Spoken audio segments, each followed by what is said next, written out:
Welcome to episode 6 of Race Control. In this episode we'll go through the characteristics of rear wheel, front wheel and four wheel drive cars, as well as the basics of drifting. In case you missed this warning last episode, I'll repeat it again here. Don't try this with the car on your drive or in your garage. You will crash and burn and experience fiery death. Right then, rear wheel drive cars are considered by many to be the best for racing, and perhaps for good reason. The ability to induce oversteer by stamping on the throttle is useful to drivers, as careful modulation can keep a car on its optimum slip angle with relative ease. Going past this slip angle for extended periods is commonly known as drifting. Drifting can be summed up quite simply by saying the throttle makes the rear speed up, the steering makes the front speed up, and the handbrake makes the rear swing out in the opposite direction of the steering. You can also use weight transfer to initiate a drift, as well as shifting without blipping the throttle, otherwise known as shift locking.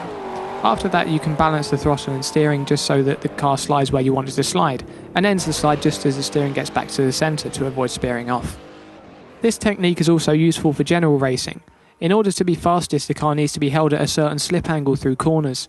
For most modern race cars this is very small, but vintage racers will need a larger angle in order to be effective. If you're setting the car up specifically for drifting, try setting the brake balance furthest to the rear. It will have a similar effect to the handbrake, but it will be easier to modulate the pressure and be even more precise with your drifting. On the setup aspect, the acceleration locked with the differential will have a substantial impact on how the car drifts. Set the lock higher and the rear will travel less distance along the longitudinal axis, but will come out further on the lateral axis.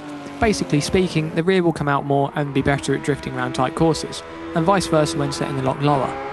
Front-wheel drive cars, such as most hatchbacks, usually have problems with oversteer on entry and understeer on the exit of corners.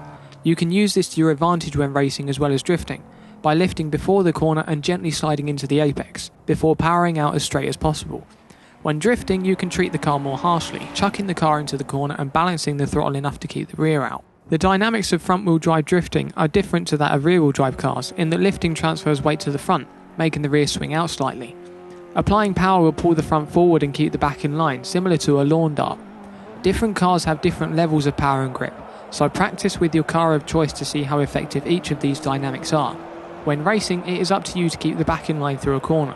Modulate the throttle going through to avoid spinning out. Four-wheel drive cars are very much a mixed bag, but it's a reasonably fair assumption to say they will oversteer slightly when lifting. What they do on the throttle depends on the power distribution, differentials and suspension setups involved. For example, this Audi R8 has an active differential capable of changing power distribution on the fly, so while it usually gives 85% of the power to the rear wheels, it's capable of going down to as much as 70 when oversteer becomes a problem.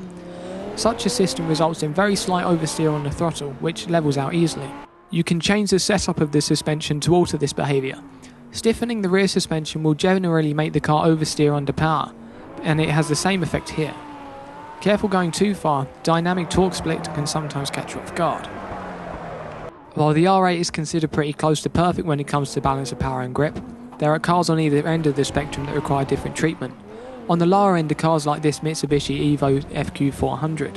Powerful though it is, the 50-50 torque split results in understeer under heavy throttle, with severe oversteer when lifting.